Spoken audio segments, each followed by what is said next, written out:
Hi, I'm Christine Harrington, the Savvy Sales Lady. And I'm Simon White. I'm a sales trainer and sales coach from the UK.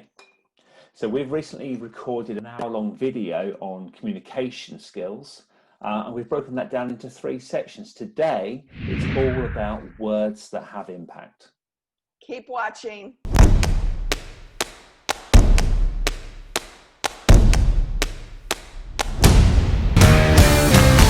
Now, today we're going to talk about the poll that I put out there on LinkedIn. And I asked a series of questions on communication tips, what you're most interested in hearing. Out of the 4, Simon, there were 3 that had the most response, and that is words that have impact, composing emails with purpose, and be persistent, not a pest. So Simon and I are going to go over this with you today, and we're going to even have a handout for you so that you don't have to, rely on memory, or you don't have to write this down. Although I would say it would be good if you did write it down. But we will have some handouts for you that will be under the description of this video. Now, Simon, I know you're going to take the first subject, which is words that have impact, and I'm really intrigued with the words that you're going to come up with. So I'm going to hand it off to you.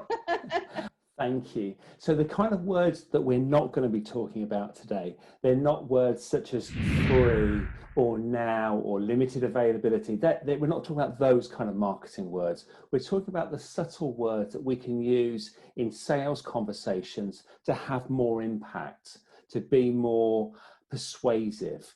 And 3 words that I use all the time in selling, but also in my own coaching as well, is TED. So tell me, explain, describe. TED, tell me, explain, describe. I love those 3 words. They are so powerful. They don't sound salesy, but they are so good at really getting to the pain or the problem that the prospect may have. So tell me how you currently, can you explain your process for, can you describe your X, Y, and Z? They are so powerful. So in terms of communication, tell me, explain, describe, 3 very, very powerful words to start with. Now, are there any specific words, Simon, that you feel have more impact than others, whether you're using it in an email or in a sales conversation?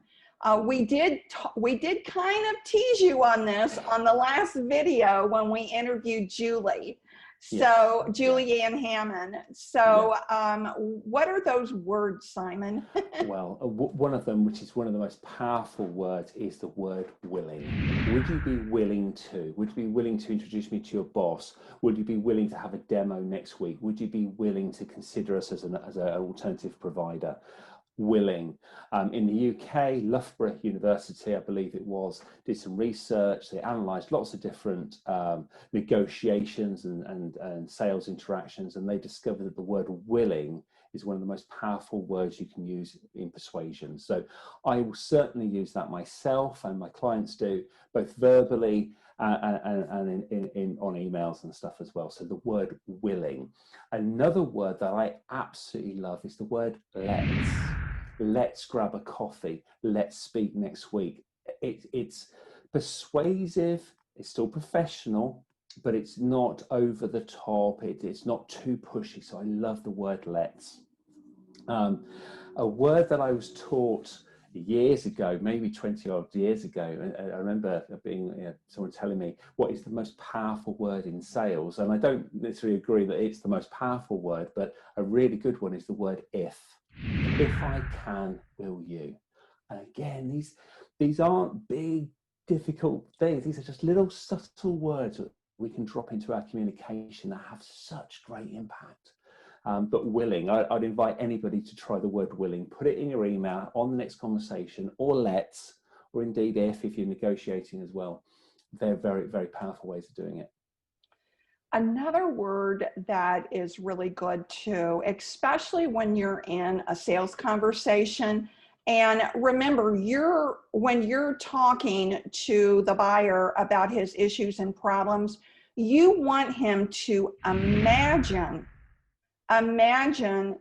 how these problems and issues can be solved with your product and your solutions. So when you're presenting your products and solutions, you may invite him to imagine what it would be like using your products and solutions. And that helps build that positive reinforcement with him or her. Yeah, fantastic, excellent. And kind of related to that one as well, because two or three other words I really love as well, kind of similar in a way. How do you feel about? So feel is very emotional. How do you feel about? Or what do you think to, which is obviously the logic side. So for some people, it's how they feel, it's what you think. Another one I love, and this is a great one. Again, I would use this in most sales situations if I was selling a product especially, but a service as well, is in your opinion, will this solve your problem? In your opinion. And that is, again, a real lovely way of doing it. It's not it shouldn't sound like a big salesy pushy. It's just like, what do you think to this? How do you feel about that? In your opinion, will this solve your problem? I love those as well. And one that I kind of discovered myself as a buyer, not a seller, is the word most. So when I was buying my most recent car, and I was in the garage, and they were talking me through the different finance deals, and I was a bit confused by it all, to be honest. And I said, "Oh, what do most people do?" And he goes, "Well, most people go for option B," or whatever it was. And I thought as I tweeted, I thought, you know what, that is a really powerful word. So what I now teach people is to say, when you're talking to a buyer, is to actually say to them, well, what most companies do in your situation, or what most companies of your size do, or what most people like in this situation. If you say the word most, people go, oh, well, if most people are doing it, I'll do it too. So that's another one that I picked up as being a buyer. Most, yeah, that's another great one that I really love. I love most too, and that is a word that I put in my proposals, and I have seen this in a lot of other people's proposals as well. They'll say the most popular plan is, yes, plan B or whatever. So, most people or the most popular, those help direct them to the plan, the proposal choice you want them to pick, right? Yes, yeah, fantastic. That's great. You know what? I don't actually put it in my proposals, but but that's a really good point. But a word I do put in my proposals is the word just. So when I'm listening to phone calls, salespeople doing phone calls or accompanying them to meetings or whatever, one of the words that I ask them to eliminate is the word just. So when they're talking, just leaving a voicemail, for example, they might go, "Hi, good morning, Fred. It's Simon White. I'm just calling about the," and I said, get rid of the word just. It's a waste of time, But the time that I do it is in proposals. So when I'm putting the money part, I'll put, you can have all of this for just £10,000 or something, or this works out at the equivalent of just £200 per delegate, or whatever the number is. But just, that is the one time I do use it. So what you're doing there is just minimizes. Yes. So if you say, I'm just calling, you're minimizing the importance of the call. But when you say it just costs such and such amount of dollars, you're minimizing that this isn't as much as you think it is. Yes. Does that make sense? That makes perfect sense. Yeah, absolutely. And it does. It's so powerful. And when you're talking about money, you could put the word just in front of any sum. Yeah. Doesn't matter how big that sum is, because it doesn't matter. You can have all of this for just $1 million, because it might be relative that actually it is just $1 million, and it's absolutely fine. Some words that I tend to use on the phone when I'm cold calling, I do have it on my LinkedIn profile as well. these kind of words and on my website, and I do use them in email messages, so I use them quite a lot, are those words that can help a prospect really connect with the emotion, but also amplify their frustrations, etc. And the words are things like frustration, confused, worried, those kind of words. So I might say to somebody, well, typically I work with managing directors who are frustrated with their sales team, blah blah. But those kind of words are really powerful. I love words like frustrated. They're frustrated with managing their sales pipeline, or I love those kind of words as well. This is confusion that just triggered a thought in me, a mindset thought, and that is, when people say that they're confused, that they're really not confused. What they're doing is resisting. Yes, yeah. It's a resistance word. Yes. So keep that in mind. If someone says, well, I'm confused, I'm not sure what I want to do, that's just a resistance word. Yeah. And some other words I ask them to eliminate as well. It is when they go, to be honest. I hate that. And I was working with an insurance company a couple of years ago, and I was working with lots of people, and every phone call I listened to, they had that phrase in. And they go, well, to be honest, and I was like, no, you've got to get rid of it, because you can't say to be honest now, because what you're saying, the rest of the conversation was a lie. These are just a waste. They don't need to be said. So get rid of to be honest. It's just one of those cliche phrases that doesn't help you at all. Absolutely. There are some things that we should be saying, like when we're trial closing, when we're testing the water to see if the prospect's genuinely interested. I will often say, does that make sense? And I love that. Does that make sense? What I try to do with my clients, and what I try to do personally when I'm selling, is I don't want to sound like a salesperson. I just want it to be a conversation.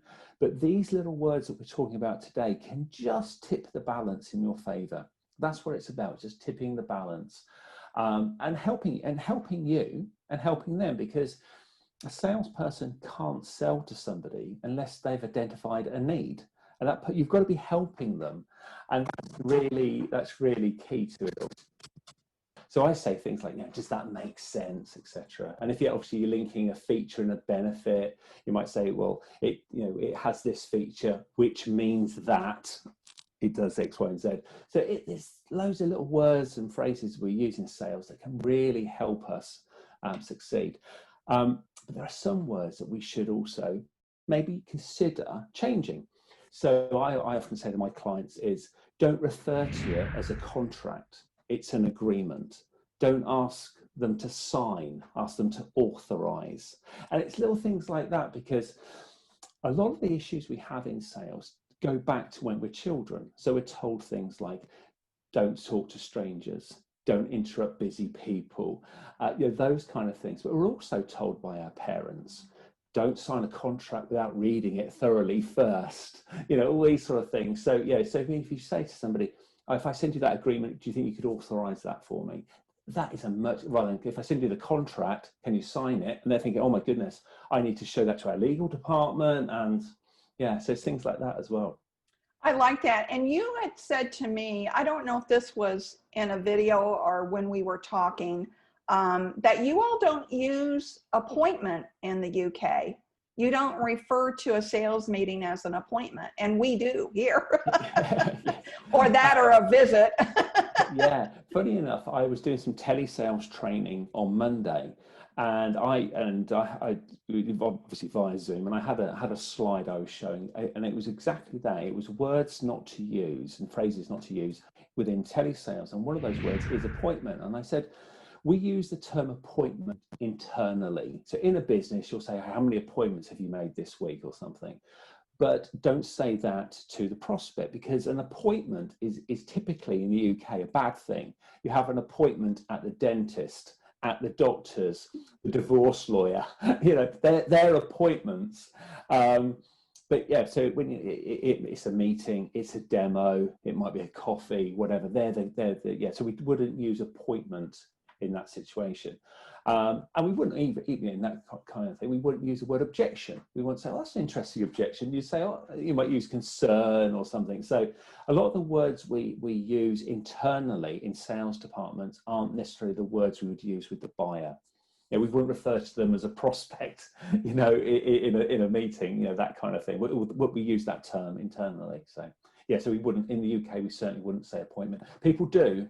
It's a mistake. They shouldn't in the UK, and we do pick them up on it. But yeah, appointments are bad things. Those are all great suggestions, Simon, and I'll have this composed for everybody so you can just use the PDF that we'll get ready for you, and you can start implementing, kind of folding these words in to your sales conversations and emails.